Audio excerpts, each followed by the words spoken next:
CIA agent ने पाकिस्तान के nuclear secret को एक्सपोज किया है। इंडिया, यूएस और पाकिस्तान, इनका nuclear truth and what actually happened during operation Sindoor, जिससे यूएस को इंटरवीन करना पड़ा, इसका शॉकर मैं आपको बताऊंगा इस वीडियो में। दोस्तों, एक पुराने CIA एजेंट ने दुनिया को हिला देने वाला सच बताया। क्या आपको पता है कि पाकिस्तान के न्यूक्लियर वेपन्स का कंट्रोल खुद पाकिस्तान के पास ऑलरेडी ऐसी अटकलें लगाई जा रही थी कि भाई जो पाकिस्तान अपना न्यूक्लियर थ्रेट बार बार दूसरी कंट्रीज को, स्पेसिफिकली इंडिया को जो दिया करता था कि भाई इंडस वाटर ट्रीटी हमारी रेड लाइन है, हमारा ये रेड लाइन है, हमारा वो रेड लाइन है, हमारा generic response would be attacking using the nuclear weapon, वो एक्चुअल में उसने अमेरिका से उधार लेकर रखे हुए थे। And those weapons were actually from America, और अमेरिका उन वेपन्स को लेकर अपना सारा आर्सेनल उसने पाकिस्तान के अंदर सेट किया हुआ था and American journal was controlling it. अब अगर मैं एज एन इंडिविजुअल आपको ये बातें बताऊंगा तो आपको लगेगा कि नहीं यार, ये तो झूठ बोल सकता है, ऑब्वियसली इसके पास रिसर्च नहीं है, इसके पास इतना एनालिसिस। बट क्या एक CIA एजेंट झूठ बोलेगा? एक्स CIA एजेंट झूठ बोलेगा?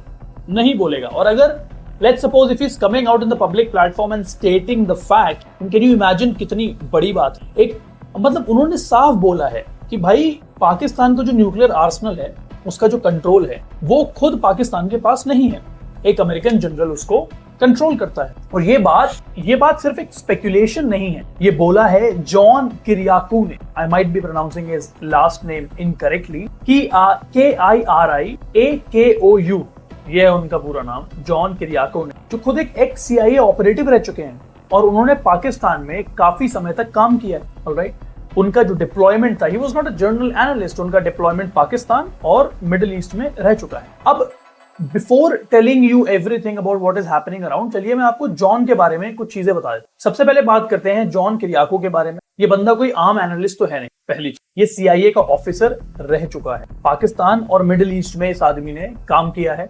और सबसे बड़ी बात, ये वही बंदा है जिसने टॉर्चर टेक्निक्स ऑफ CIA जैसे कि वाटर बोर्डिंग एक्सपोज की थी। He was a whistle blower for CIA। भाई CIA से नाराज होकर बाहर चला गया।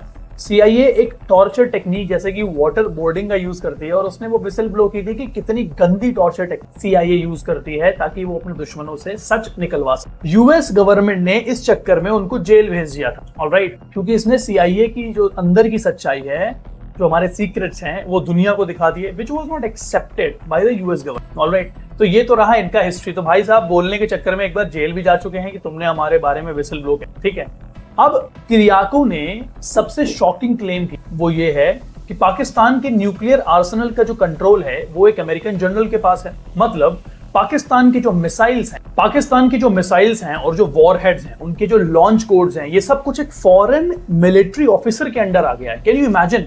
कितनी अजीब बात है। आप पूरी दुनिया को थ्रेट देते हो कि मैं न्यूक मार दूंगा, मैं ये कर दूंगा, मैं वो कर दूंगा, और आपके जो लॉन्च कोड्स हैं, बिकॉज आपको न्यूक्लियर अटैक करने के लिए कोई लॉन्च कोड्स ही चाहिए होंगे ना, राइट, तो वो एक फॉरेन मिलिट्री ऑफिसर के अंडर है, राइट। अब इसके पीछे की वजह क्या है? ऑलराइट, सिंपल सी वजह है, यूएस ने पाकिस्तान के अंडर एक साइलेंट टेक ओवर कर लिया है न्यूक्लियर सेफ्टी के नाम। अब ये टेक ओवर उन्होंने किया क्योंकि आपको पता है ना, कभी बंदर के हाथ में बंदूक नहीं दी जाती, और ये वही बात, यहां पर यूएस बंदर के हाथ में बंदूक नहीं देना चाहता है कि क्या पता वो आसपास के लोगों को ही हमला करे, because US want these nuclear heads to be used very strategically. वो नहीं चाहता कि बात बात पे आप धमकी देना शुरू कर दो, इसको मार दूंगा, उसको मार दूंगा, इसको मार दूंगा, इसको मार दूंगा, ऐसा नहीं होता है। और इसी वजह से किरियाकू कहते हैं कि इंडिया ने भी पिछले कुछ सालों में ज्यादा अग्रेसिव पोस्चर अडॉप्ट किया है, क्योंकि अब रिटेलिएशन का डर खत्म हो गया है। यूएस अटैक नहीं करेगा। The only reason why India was able to attack on operation Sindoor, उनके न्यूक्लियर आर्सेनल पे हमला ही इसीलिए किया क्योंकि उन्हें पता है पाकिस्तान हमला ही नहीं कर सकता using his nuclear arsenal, alright. So this is the major reason. अब जो ऑपरेशन सिंदूर हुआ था, जो भारत का एक सीक्रेटिव स्ट्राइक था नूर खान एयरबेस पर, और जो पाकिस्तान का जो स्ट्रेटेजिक कमांड हेडक्वार्टर था, वहां पर अटैक किया गया। ऑपरेशन सिंदूर में जो भारत ने एक सीक्रेटिव स्ट्राइक नूर खान एयरबेस पे की थी, जो पाकिस्तान का स्ट्रेटेजिक कमांड हेडक्वार्टर था, और जो इंडिविजुअल एक्सपर्ट एनालिस्ट हैं उनका कहना है कि इस अटैक से पाकिस्तान को कम से कम $500 मिलियन का नुकसान हुआ, जबकि वो $500 मिलियन यूएस ने इन्वेस्ट किए थे डीप डाउन। उन्होंने बंकर तैयार किया था, और वो बंकर ऐसा है कि अगर न्यूक्लियर हमला भी हो जाता है तो वो बंकर सेफ रहेगा। It was that kind of bunker. और ये ओपन फोरम में न्यूज पड़ गई है भाई। लोग सैटेलाइट इमेजेस के थ्रू एंड एक्सपर्ट्स, हर कोई डिफेंस से रिटायर होके, all these guys have cumulative knowledge, वो बाहर बोल देते हैं, राइट। अब हमने उनके एयरवेज पर, हमने उनके न्यूक्लियर सेंटर पे जो नूर खान में था जहां पे वो ऑपरेट कर सकते थे, ऑलराइट, इस पर ब्रह्मोस का इस्तेमाल किया। पाकिस्तान के टॉप मिलिट्री नर्व सेंटर को हमने टारगेट किया। भाई पैनिक इतना ज्यादा हो गया था कि पाकिस्तान को लगा भारत ने न्यूक्स ही लॉन्च कर दिए हैं। उनके मिनिस्टर ने बोला है जो शहबाज शरीफ के साथ रहते हैं, जो वहां के प्राइम मिनिस्टर हैं, उनके साथ जो एक मिनिस्टर रहते हैं, उन्होंने खुद कहा है कि जब भारत ने हमला किया तो हमें ऐसा लगा कि उन्होंने न्यूक्लियर हमला कर दिया है। दूसरी चीज अब बात कर लेता हूं कि जो हमारे जनरल्स हैं, जो हमारे जनरल्स हैं, जिन्होंने जो मिसाइल बनाने पर ध्यान देते हैं, उन्होंने क्लेम किया है कि जब भी ब्रह्मोस का अटैक होता है, ब्रह्मोस का जब अटैक होता है उसमें बहुत सारा फ्यूल होता है, ऑलराइट। तो जब भी वो अटैक करते हैं तो वो पहले एक तो 3 माक की स्पीड से चलती है, पर जब वो नीचे गिरती है तो 7 माक तक अचीव करती है। 7 mach is 7 times the speed of sound. वो 7 माक की स्पीड को अचीव कर लेती है। और जब वो गिरती है ना तो उसमें फ्यूल, पहले तो वो ब्लास्ट करती है, ठीक है, ब्लास्ट इस वजह से करती है बिकॉज उसके अंदर बहुत सारा बारूद भरा होता है और उसके अंदर फ्यूल भी होता है। तो जब वो फ्यूल और बारूद और ब्लास्ट फ्यूल मिलता है तो वो डबल ब्लास्ट होता है, जिससे ऐसा लगता है कि वो न्यूक्लियर हमला हुआ है। बिकॉज जब न्यूक्लियर अटैक होता है, बॉम्ब ड्रॉप होता है, बिल्कुल वैसा similar kind of projection and उतना टेम्परेचर एंड एवरीथिंग वो रिलीज करता है, राइट। तो इसलिए पाकिस्तान को लगा था कि भैया भारत ने न्यूक्स लॉन्च कर दिया। उसी वक्त यूएस जनरल ने कंट्रोल ले लिया सिचुएशन का और इसी के आगे एस्केलेशन नहीं होने दिया, alright. That was the major reason. अब पाकिस्तान का जो न्यूक्लियर ब्लफ था वो कैसे एक्सपोज हुआ, जरा मैं वो आपको बता दूं। भाई पाकिस्तान हमेशा एक न्यूक्लियर थ्रेट बनके इंडिया पर सवारी करता रहा है। हर बार जब भी भारत ने कोई सर्जिकल स्ट्राइक की, वो कहते हैं न्यूक्लियर बॉम्ब गिरा देंगे। लेकिन अब इंडिया ने भी कह दिया नो मोर न्यूक्लियर ब्लैकमेल। अब यार कब तक आप न्यूक्लियर ब्लैक, कितने टाइम तक आप सुनते रहोगे। मोदी जी ने भी 2019 में बोला था कि ये बॉम्ब दिवाली के लिए नहीं रखे गए हैं। अगर आपके पास न्यूक्लियर बॉम्ब है तो हमारे पास भी जो बॉम्ब्स हैं वो हमने दिवाली पर पटाखे फोड़ने के लिए नहीं रखे हैं। We also have the strategic uses for it. और हम जिस तरह की अस्त्र मिसाइल, अपनी ब्रह्मोस मिसाइल, और जिस तरीके से हम S-400, S-500, SU सुखोई की जो हम डील्स कर रहे हैं, और जो हमारे पुराने मिक्स जो जहाज है उनके अपग्रेडेशन पे काम हो रहा है, we are planning extensively for the upcoming warfare, alright. Now SIPRI जैसे इंस्टीट्यूशंस जो कि बहुत ही रिकॉग्नाइज्ड इंस्टीट्यूशंस हैं, वो ये कह रहे हैं कि पाकिस्तान के न्यूक्लियर आर्सेनल का स्ट्रक्चर अब चेंज हो रहा है इंटरनली, ऑलराइट। एक्सटर्नल एक्टर्स का इन्फ्लुएंस बड़ा है, क्योंकि जो बिगड़ायल बच्चा होता है, जब वो बदमाशी ज्यादा करता है, ठीक है, तो उसकी सुनने के लिए कोई होता नहीं है, तो उसको कंट्रोल करने के लिए ना एक आदमी लाते हैं। तो आपको पता ना, बेकार आदमी बोलते हैं तुम डिसीजन नहीं लोगे, मैं decision, that person has to accept it.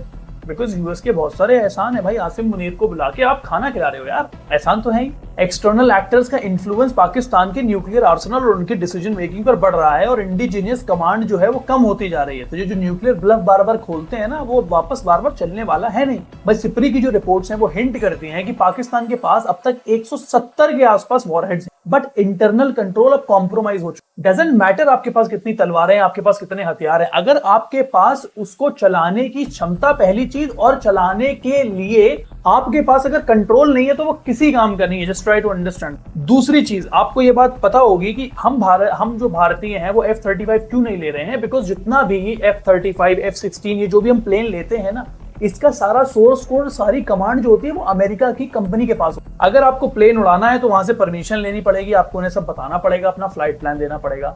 Plane उड़ाने के लिए, प्लेन चलाने के लिए उसकी मेंटेनेंस कॉस्ट बहुत ज्यादा है। अगर आप किसी पे अटैक करने जा रहे हो, क्या पता कल को हम पाकिस्तान पे F-35 लेके अटैक करने जा रहे हैं और अमेरिका ने उसको स्विच ऑफ कर दिया, then what will you do? आप तो कुछ नहीं कर पाओगे, आप पे हमला होता रहेगा, राइट। इसीलिए हमारा इंटरनल कंट्रोल कॉम्प्रोमाइज ना हो, इसलिए हम बाहर से प्लेन्स नहीं ले रहे हैं। और हमें रशिया के जो Su-57 है, जो Su-30 है, वो हमें ज्यादा पसंद आ रहे हैं, बिकॉज वो हमें बोल रहे हैं कि हम आपको पूरा कंट्रोल देंगे, ऑलराइट। अब अमेरिका के पास एक रीजन भी है, बिकॉज तालिबान को ऑलरेडी टेक ओवर हो चुका है, ऑलराइट।